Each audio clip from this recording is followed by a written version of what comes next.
She only wanted a break. Just one solo adventure to mark a fresh start, a reward for all her sacrifices. Ava's camera rolled as she boarded the plane to Dubai, her smile radiant with anticipation. But within 24 hours, she was behind bars, accused of smuggling something she didn't even know was in her suitcase. Was it a setup, a mistake, or the betrayal of someone closer than she ever imagined? And when the truth comes out, will anyone still believe her? Ava Wallace had always played it safe. As a meticulous planner and self-proclaimed introvert with a wild imagination, her idea of adventure used to be testing a new latte flavor at her local cafe. But something had shifted after her 29th birthday. Maybe it was the sense of time closing in or the gnawing realization that her travel blog was growing stagnant, surviving only on recycled stock images and dreams of places she'd never been. So, after years of saving, Ava booked herself a first-class solo trip to Dubai, a city she had always imagined as the pinnacle of elegance and possibility. The decision was spontaneous by her standards, but Ava had done her homework. She researched visa requirements, familiarized herself with customs rules, studied travel forums, and even joined solo female traveler groups to prepare herself mentally and emotionally. Everything from her wardrobe to her skincare products was planned with obsessive precision. Her best friend and roommate, Sierra, cheered her on the whole way, even helping her pack the night before. "You deserve this," Sierra had whispered as she zipped up the last suitcase, slipping in a new designer travel pouch as a surprise. "I want you to shine." The morning of her departure felt like stepping into a dream.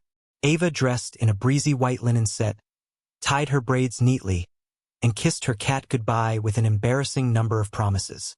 Her camera was fully charged, her vlog scheduled, and her itinerary laminated. She posted a picture at the airport with the caption, "Manifesting magic in the desert. Let's go." The flight was smooth, the attendants unusually kind, and Ava's heart swelled with gratitude as the Dubai skyline came into view from her window seat. She landed just as the sun was setting, casting the entire city in golden hues. Felt like a movie, like her life was finally aligning with the version of herself she'd always wanted to be. Fearless, elegant, and capable. She followed signs through the bustling international terminal, smiling at how modern everything looked. Her heart fluttered with anticipation as she waited at baggage claim. This was it, her big moment, her independence wrapped in Arabian opulence. She retrieved her luggage and headed toward the customs line, already imagining the welcome video she'd post later that night. As she reached the final security checkpoint, a stern-looking officer waved her to the side. Ava blinked, unsure if it was a routine check or something more. "Is there a problem?" she asked, voice calm but tight. The officer said nothing and pointed to her suitcase. Another officer joined, gloves on, and began unzipping compartments without asking. A quiet panic rose in Ava's chest. She'd followed all the rules. She knew she had. Her hands started to tremble slightly, but she told herself to breathe, that this was standard. Then came the moment that shattered the illusion. The officer pulled out a small sealed packet from a side pocket Ava didn't even remember using. She stared at it, uncomprehending, until she heard one word that dropped like lead in her stomach: narcotics. Her world splintered in an instant. Within seconds, everything changed. She was surrounded, her phone taken from her hands, her belongings whisked away. Someone was shouting in Arabic. She tried to speak, to explain, but no one would listen. "I don't know what that is," she cried, but it sounded weak even to her own ears. The buzz of the airport, the chatter of excited tourists. It all melted into a cold, clinical silence. She was led to a dim room with mirrored walls, seated alone under blinding fluorescent lights. No explanation, no calls, no translator. Just fear. Raw, rising fear that pulsed louder than the beat of her heart. As hours passed, Ava replayed everything in her mind. Every step, every item she packed, everything she touched. Nothing made sense. How could something like that have gotten into her luggage? She hadn't even left the airport. In a moment of clarity, her mind snapped to Sierra, the last person to touch her suitcase. But no, Sierra was her friend, her family, They shared rent, meals, secrets. This had to be a mistake. It had to be. Maybe it was mishandled baggage. Maybe someone else's bag was confused with hers. She clung to these rational thoughts like a lifeline, unaware that this was just the beginning. Somewhere far away, her phone sat on a metal tray, her notifications piling up with likes and comments cheering on a trip that had already turned into a nightmare. Her followers thought she was sipping gold-dusted cappuccinos under the Burj Khalifa. In reality, she was beginning a descent into something no amount of planning could have prepared her for. What she didn't know was that her story was about to spiral into headlines. Not for her photography, but for a crime she didn't commit. The holding cell Ava was transferred to after the initial interrogation was nothing like the sterile customs office where her nightmare had begun. This space felt heavier, older, like it had absorbed years of hopeless cries and forgotten pleas. The walls were painted in institutional beige, but the color couldn't hide the chipped concrete or the rust bleeding down from bolts in the ceiling. There was no clock, no windows, and only a single buzzing light that flickered every few minutes, threatening to snuff out what little sense of time she had left.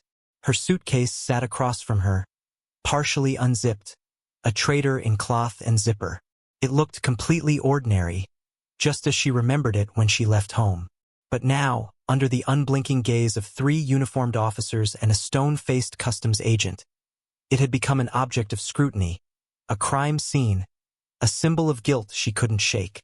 The packet they'd found, pale, plastic, and labeled in a language she couldn't read, had already been sealed in an evidence bag.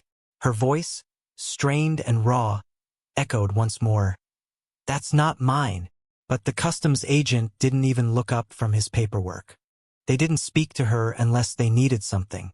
They didn't acknowledge her tears.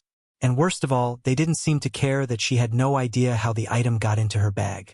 Hours turned into nearly a day.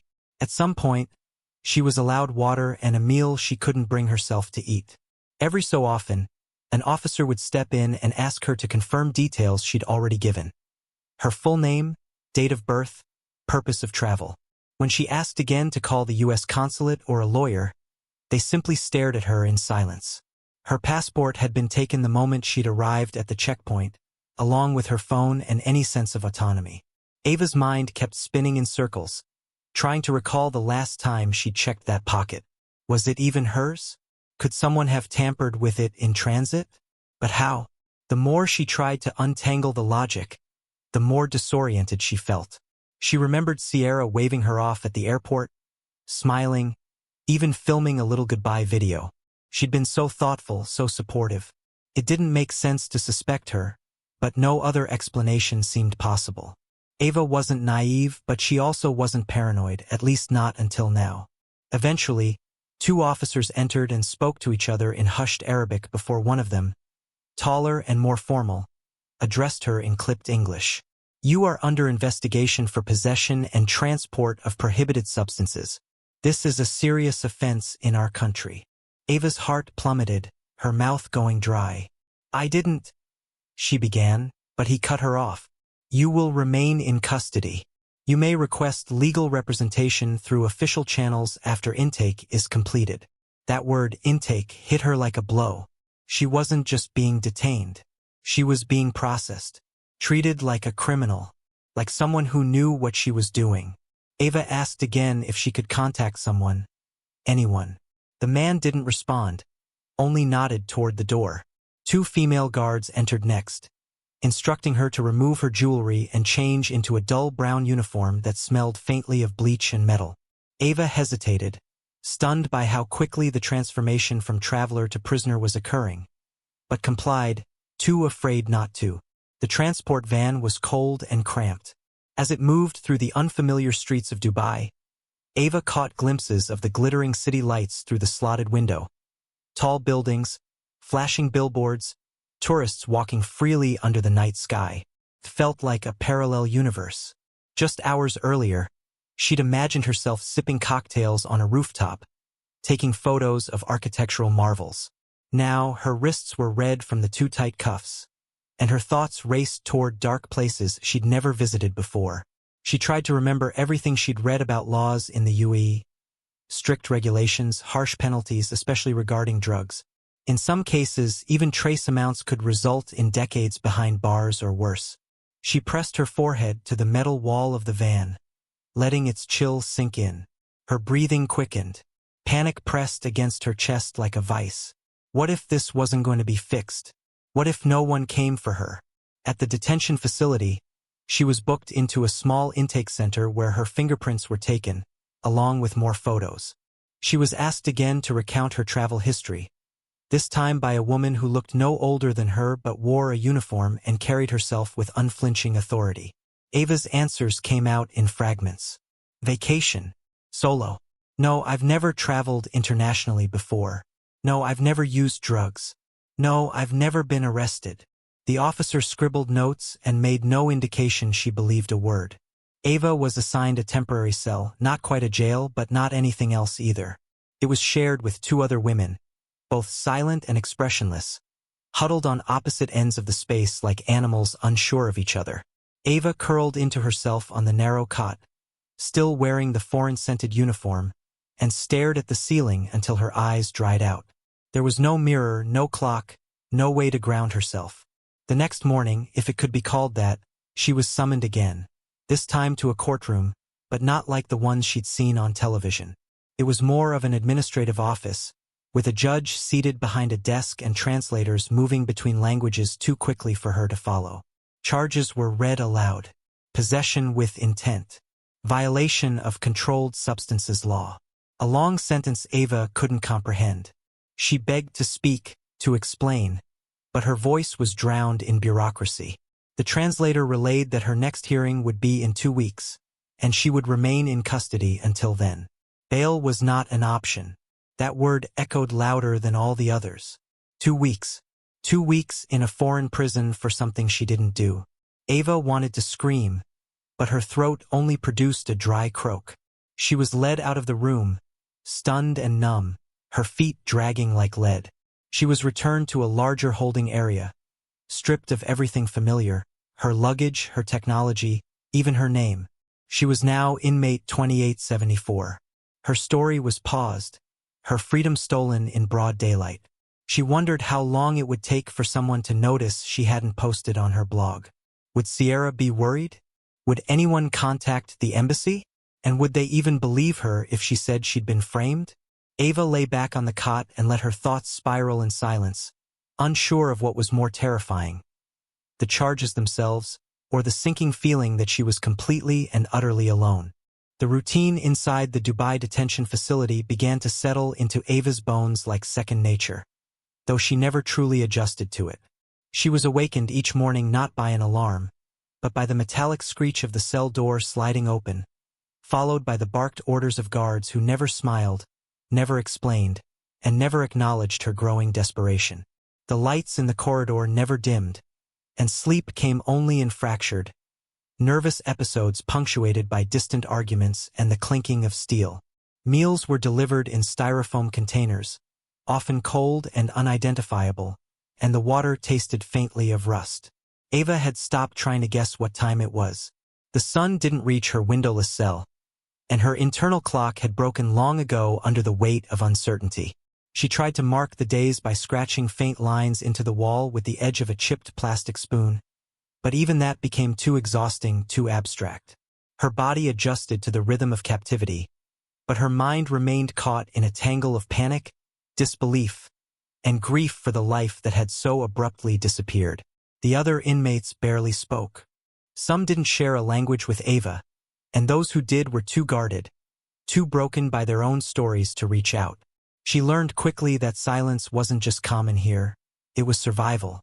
Asking questions could bring consequences, as could crying too loud or moving too slowly. One woman had been relocated after speaking up about the mold growing along the shower pipes. No one knew where she went. Ava kept her head down, folded her hands, and tried to vanish into the background. Her cellmate, a middle-aged Ethiopian woman named Hannah, offered occasional glances of understanding, but words between them were rare. Trust didn't grow here. It wilted. Ava clung to scraps of memory. Her mom's voice, the smell of her favorite candle, Sierra's laughter echoing in their apartment kitchen. Each memory felt like a door she couldn't open, a lifeline now frayed and fading. Her biggest torment wasn't the food, or the isolation, or even the cold concrete floor she now slept on when the cot became unbearable. It was not knowing. No one had contacted her. No embassy official had visited. No lawyer had appeared. She didn't even know if anyone in the outside world was aware she was gone. With her phone confiscated and her emails inaccessible, she was entirely erased from the map. Back home, her blog still auto-posted scheduled content, giving the illusion that all was well. A photo of a sunset captioned, "Grateful for this journey," had gone live just 3 days after her arrest. Her Instagram stories had expired. Her messages had likely piled up unanswered. She imagined her mother calling, her voice growing more frantic with every ring. She imagined Sierra making calls to the airline, maybe even reaching out to the embassy. But deep down, Ava wondered, what if Sierra wasn't looking for her at all? She found herself staring at the faces of the guards more and more, trying to memorize their features, wondering if one of them would have mercy and tell her something, anything, about her case. But they never did. She had been warned, in hushed tones from Hannah, that pushing for answers only made things worse. So Ava learned to swallow her questions, to blink away her tears before they showed, and to bury her fury beneath a veil of quiet compliance. There were moments when she'd sit against the wall, staring at the corners of the room, convinced she was losing her grip on reality. She began having vivid dreams, some of flying back home and being greeted by cheers, others where the prison dissolved and she was swallowed by sand dunes stretching into eternity. But the cruelest were the ones where nothing had happened, and she was simply waking up in her bed, her suitcase still open, her cat still asleep at her feet. Waking from those dreams was the worst. One afternoon, a young woman was brought into the cell next to hers. She had bruises on her arms and a look of terror in her eyes that Ava instantly recognized. The woman spoke English, and though at first she didn't speak much, Ava managed to learn her name. May, from Singapore. May had also been stopped at customs.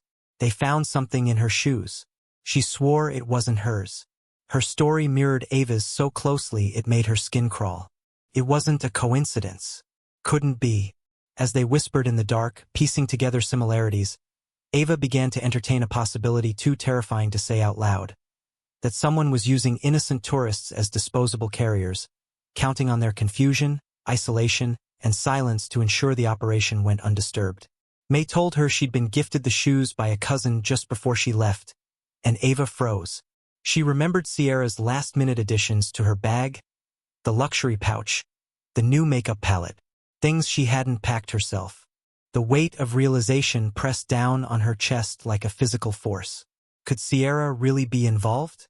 Felt unthinkable. But in a place where reality bent and fractured under fluorescent lights, even the impossible began to feel plausible. She remembered Sierra's sudden generosity, the way she'd insisted on helping her pack, her overly enthusiastic encouragement. The dots weren't fully connecting yet, but Ava could feel them circling something horrifying. She didn't know how to prove it, how to reach the outside world and shout what she was only now starting to understand. But the seed of suspicion had been planted, and with it came a tiny pulse of clarity in the fog of confusion. She wasn't just a victim, she had been chosen. When lights dimmed that night, Ava stared at the ceiling with unblinking eyes. The silence that had once oppressed her now became her armor.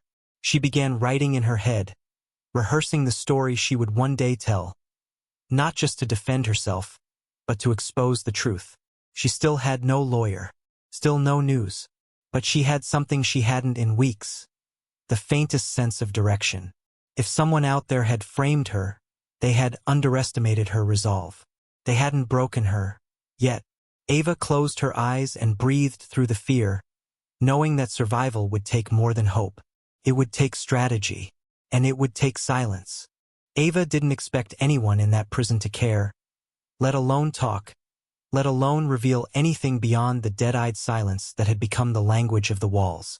But then came Layla, a name whispered through the barred door of a nearby cell during a rare moment when the guards weren't looming in the corridor. Layla's voice carried a strange confidence. Not arrogance, but something forged in fire. Like someone who had already lost everything and survived it. She introduced herself with a single sentence. "You're not the first girl who ended up here with a bag full of ghosts." Ava leaned against the wall, pressing her ear closer, her breath catching. It was the first human voice that sounded like it had answers rather than despair. Over the next few days, in brief windows of whispered exchanges and cautious glances during shared mealtimes, Ava learned that Layla was once a British-Egyptian flight attendant who had traveled more than most diplomats. But 2 years ago, she had been arrested in Abu Dhabi with contraband in her purse. A purse she swore had been given to her as a gift from a new boyfriend she'd met online. She had no idea it held anything illicit. It was only months later, after finding out her story mirrored several others in eerily similar ways, that she began connecting the dots. What shook Ava most wasn't Layla's tale. It was how much it resembled her own. The unsolicited gift, the perfectly timed surprise, the subtle manipulation masked as kindness. Ava told her about Sierra, the travel pouch, the excitement, the false sense of safety. Layla didn't flinch. She simply whispered, "They target people like us. Women who travel alone. Women who are careful, smart, but trusting." Layla had been trying to build a timeline, secretly gathering the stories of inmates she'd met over her sentence. According to her, at least 4 other women had been detained under almost identical circumstances. Different countries, same story. All had received last-minute items, all from someone they trusted, and all were arrested within an hour of landing in a Middle Eastern country. Layla suspected an organized ring, one that operated by leveraging personal connections, avoiding suspicion, and using the strict drug laws of certain countries as a final trap. "They don't even have to risk their own skin," Layla had said. "Just make sure you carry the bag. The system does the rest." Ava felt a nausea she couldn't describe. The idea that this wasn't random, that she'd been prey in a larger scheme, made her blood turn cold. She began to replay every detail of her last week in New York with new eyes. Sierra had been unusually generous. She'd insisted on helping Ava get ready. She'd laughed when Ava double-checked TSA regulations, calling her paranoid in the cutest way. She'd even offered to watch Ava's apartment while she was away. That part had seemed like a blessing at the time. Now it sounded like a setup. But what would Sierra gain? Why would someone she'd lived with for 3 years, someone she considered family, do something like this? Layla had a theory. Money, blackmail, threats, who knows? These people find leverage. Sometimes the person close to you doesn't even realize what they're involved in until it's too late. Sometimes they do. That ambiguity made Ava want to scream. She needed proof. She needed contact with the outside world. But all she had were whispers in the dark and a rising pit of dread in her stomach. Their conversations grew longer, more detailed. Layla taught Ava how to navigate the guards, how to hide her emotional reactions, how to store information in ways that wouldn't raise suspicion. She even showed Ava how to fold a note small enough to hide inside a toothbrush handle. It wasn't just survival, it was preparation. Ava started documenting the stories of the other inmates in her head, drawing mental maps, comparing timelines. May had been arrested just a week before her. Another woman, Noura, claimed she'd received a purse from her sister's friend just hours before boarding. Every story held the same haunting rhythm. An act of kindness, followed by silence, then the cold slap of accusation. Ava realized they were all walking threads in a hidden web spun by someone far beyond those prison walls. The operation was quiet, clean, and cruel. It relied on women like Ava being too stunned to fight back before the system swallowed them whole. One night, as the facility buzzed with the sound of a malfunctioning fluorescent light, Ava asked Layla the question that had been festering in her mind. "Did anyone ever come for you? Your family? The embassy?" Layla went quiet for so long Ava thought she'd fallen asleep. Then came her answer, quiet and jagged. "They tried. But the embassy said the law was the law. No one wants to be seen defending someone in these cases. It's easier to let us disappear." Ava's chest ached. That couldn't be her fate. She wouldn't allow it. Someone had to know she was innocent. Someone had to be looking for her. But she also knew that hope alone wouldn't save her. If the system had already written her off, she would have to build her own case. She started crafting the beginning of a statement in her mind. Something she'd memorize, something clear, urgent, undeniable. She needed to document the pattern, highlight the similarities, and force someone to listen. Even if it meant smuggling the truth out one folded toothbrush note at a time. Layla warned her of one final danger. If they suspect you know too much, they'll isolate you. That's the last step before erasure. Stay quiet until you're loud enough to matter. Ava felt the weight of that advice sink into her bones. She started playing a double role, meek inmate on the surface, strategist beneath. Each day, she wore a mask of exhaustion and fear, but her mind was sharper than it had been in weeks. She was storing names, dates, visual cues, and procedural flaws. Even the way the guards handled evidence bags or filed paperwork could become relevant. Layla was her only ally, and Ava knew that bond came with its own risks. If Layla was caught helping, she could face retaliation. But Layla didn't seem afraid. She'd already been through fire. Ava was just learning how to walk barefoot across embers. By the end of that week, Ava had not only begun to understand her situation, she'd begun to prepare for war. Her case wasn't just about a planted pouch anymore. It was about a network, a betrayal, a system that thrived on silence. Ava wasn't silent anymore, not in her heart. She knew the world outside still saw her as a missing traveler, a digital ghost. But soon, they would see her for who she really was. Someone who'd been thrown into a trap and had clawed her way toward truth. Someone who wasn't afraid to name names. Someone who had started to find the others.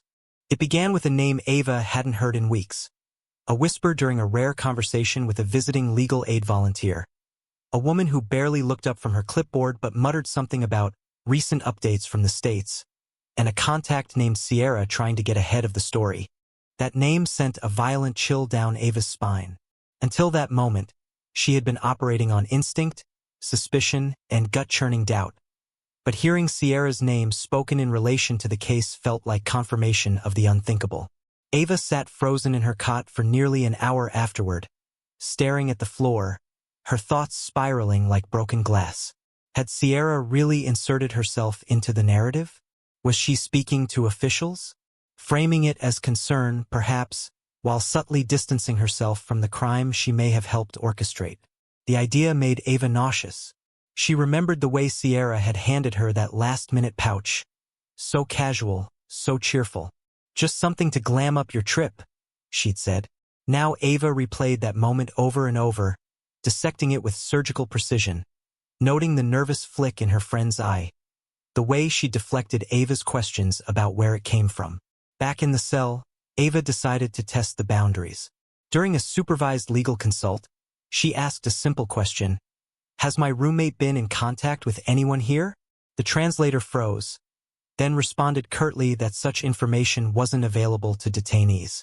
That alone told Ava everything.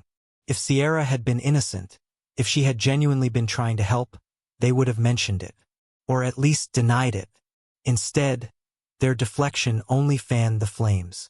Ava had trusted this woman with everything. Her passwords, her travel plans, her home. She had spent years thinking Sierra was her anchor. But now it was becoming painfully clear that her anchor had been dragging her underwater all along. Back in her cell, Ava shared her suspicions with Layla, whose face darkened with recognition. Sometimes the betrayal is so close, it hides in plain sight, she said. But the closer it is, the more dangerous it becomes when exposed. Ava felt her chest tighten. She wasn't just fighting a legal battle. She was fighting for the truth of her past. Later that week, a guard handed Ava a printed transcript of an interview conducted in New York. It was a heavily redacted summary, but it included a statement from a close friend and roommate who claimed Ava may have been under financial pressure and had recently begun socializing with unfamiliar individuals. Ava's hands shook as she read the words. Lies. All of it. Sierra was rewriting Ava's character, shaping a narrative where Ava wasn't just naive. She was reckless, secretive, possibly even complicit. It was a subtle assassination of her credibility, designed to plant seeds of doubt before Ava even stepped into a courtroom. Ava could see the manipulation in every word. If Sierra was innocent, why would she paint her in such a light? The betrayal stung sharper than any accusation. She wasn't just being framed by a stranger. She was being buried by a friend. The weight of the betrayal crushed Ava in unexpected ways. She began having vivid nightmares. Not of prison, but of her old apartment, where Sierra walked around smiling, feeding Ava's cat, laughing into phone calls. In the dreams, Ava was there too, but invisible, screaming without a voice. She woke up drenched in sweat, her fists clenched, jaw locked tight. She couldn't escape the reality that while she rotted in a foreign cell, Sierra was walking free, possibly even profiting from the chaos she'd caused. Layla encouraged her to channel that pain into purpose. "They think we're broken," she said. "They count on us giving up. But that rage you feel, that's power." Ava began documenting everything she could remember. Every item Sierra had packed, every conversation leading up to the trip, every strange look or evasive answer. She used scraps of paper when she could find them, reciting the details to herself at night so she wouldn't forget. Then came the final blow. Through a smuggled note passed by May, Ava learned that a foreign journalist had been sniffing around her case, asking questions back in New York. The journalist had discovered surveillance footage from a local airport security camera dated the night before Ava's departure. It showed Sierra entering a courier-style business known for packaging international parcels. The timestamp aligned perfectly with the window of time before Ava left. The journalist hadn't been able to access the footage itself, only a log of visitors. But it was enough. Sierra had gone out the night before alone to a packaging store with known international routes. Ava didn't need to see the footage. She already knew what it meant. That pouch, that makeup case, that gesture of friendship. They weren't random. They were planted. Strategically. Deliberately. The betrayal ran deeper than she had feared. It wasn't just about a crime, it was about control. Sierra had ensured Ava would be isolated. With her phone and social media still active due to scheduled posts, her silence wouldn't raise alarms for at least a week. And with Sierra back home, speaking to media and officials, she could manage the narrative. She could make Ava look unstable, impulsive, even dangerous. Ava felt a hollow sort of clarity. She'd been played like a pawn, moved with surgical precision through a game she never even agreed to play. But now she saw the board, and she wasn't going to let them checkmate her in silence. She began working with Layla and May more closely, preparing statements they would attempt to funnel to the journalist through the legal aid contact. Ava detailed her relationship with Sierra, her habits, their financial records, anything that might hint at motive. She even disclosed moments when Sierra had borrowed money and expressed resentment about Ava's growing online following. It was risky. If guards discovered the correspondence, Ava could be thrown into isolation. But she didn't care anymore. The fear that had once paralyzed her had transformed into determination. If Sierra wanted her to disappear quietly, she would have to try a lot harder. Because Ava wasn't broken. She was furious. And fury, Ava had learned, could be sharper than any blade. The courtroom was colder than Ava expected. Not in temperature but in spirit. Clinical, indifferent. A place designed not for truth but for order. The walls were white, stripped of any warmth, and the chairs rigid, bolted to the floor as if to remind the accused of their place. When Ava was brought in, shackled and escorted by two silent guards, the atmosphere didn't shift. No one looked at her with empathy, no nod of recognition, no flicker of belief in her innocence. She had prepared for this moment in the only way she could, by clutching to her sanity like a lifeline and memorizing every detail of her story like scripture. But standing before the Emirati judge, a man whose face gave away nothing, Ava felt herself shrink under the weight of assumptions, legal jargon, and a language she only partially understood. Her translator whispered terms like transport, controlled substance, and non-cooperation. The prosecution laid out a tidy narrative. A young woman traveling alone with narcotics found in her bag. They implied desperation, hinted at smuggling rings, and painted her as a quiet cog in a well-oiled criminal machine. Ava's attempts to interrupt were swiftly shut down. The judge barely glanced in her direction. When her court-appointed attorney finally spoke, it was with a hesitance that felt rehearsed, as if even he doubted the words leaving his mouth. "My client maintains her innocence," he said. "She believes the item was placed unknowingly in her possession by another party." But the court didn't want beliefs. It wanted evidence. And in Ava's case, the absence of clear proof was being twisted into guilt. No fingerprints on the pouch. She must have worn gloves. No history of criminal activity. Perhaps she was new to the operation. No confessions. A well-trained mule wouldn't crack so easily. Every fact that should have helped her became another strand in the web tightening around her. Ava sat down slowly, her heart pounding not just from fear, but from fury. She wasn't just on trial for a crime she didn't commit. She was battling a system designed to break people before it ever believed them. And yet, just as she began to accept that this might be the end, something unexpected happened. A ripple moved through the courtroom when a woman entered carrying a slim folder and whispered something into the judge's ear. Ava couldn't see her face, but she recognized the outfit legal aid. One of the few people who had dared to listen. The judge's brow furrowed. Papers were handed over. A minute passed in tense silence. Then, with a wave of his hand, the judge called for a recess. Guards moved swiftly to escort Ava back to the holding room, confusion swirling in her chest. Something had changed. Something real. Back in the waiting cell, Layla was gone, transferred without explanation. May had been moved to another block days earlier. Ava was alone now, her mind churning with possibilities. Had her notes made it out? Had the journalist published something? She pressed her palms together, not in prayer, but in an effort to stop them from shaking. The uncertainty was unbearable. Hours passed before she was summoned again. This time, the tone in the courtroom had shifted. A new piece of evidence had emerged, an affidavit submitted by a foreign journalist, detailing surveillance footage of Sierra at the courier business, along with timestamps, store logs, and testimonies from nearby workers. It didn't prove Ava's innocence outright, but it introduced doubt. Reasonable doubt. The prosecutor pushed back hard, calling the submission irrelevant foreign interference.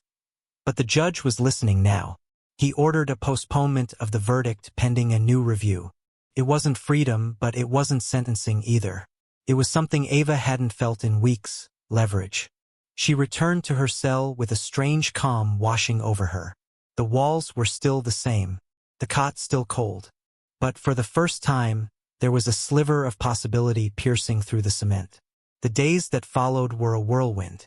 Ava was moved to a different wing, offered a private meeting with a consulate representative, and granted monitored access to her email. Messages poured in from worried family, old friends, and a journalist who signed their name only as C. C had been following the trail Ava and Layla left behind, piecing together other cases and feeding information to foreign officials. The story was gaining traction.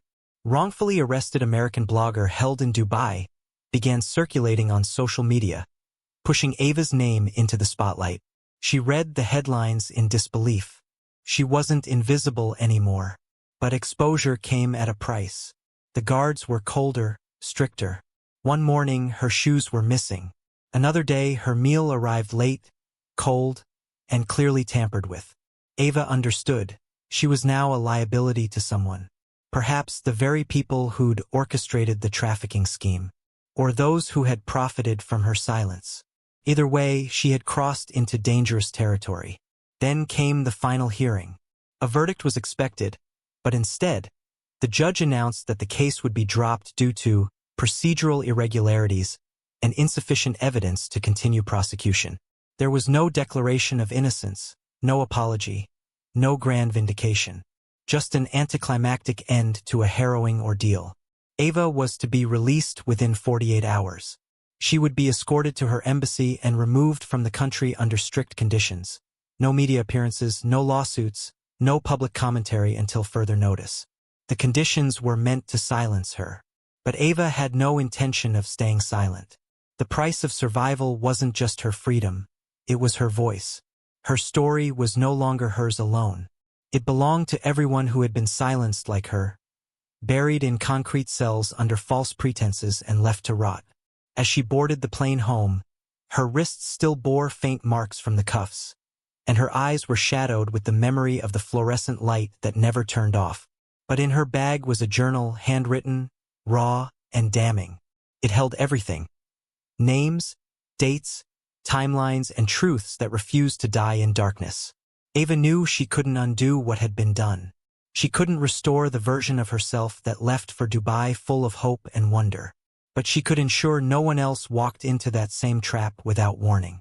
Sierra had disappeared, no charges, no official acknowledgement. Just gone. But Ava wasn't done. Not yet. The system had spared her, not saved her. Her freedom had come with conditions, and silence was the steepest among them. But Ava had already decided. She would pay every cost but that one.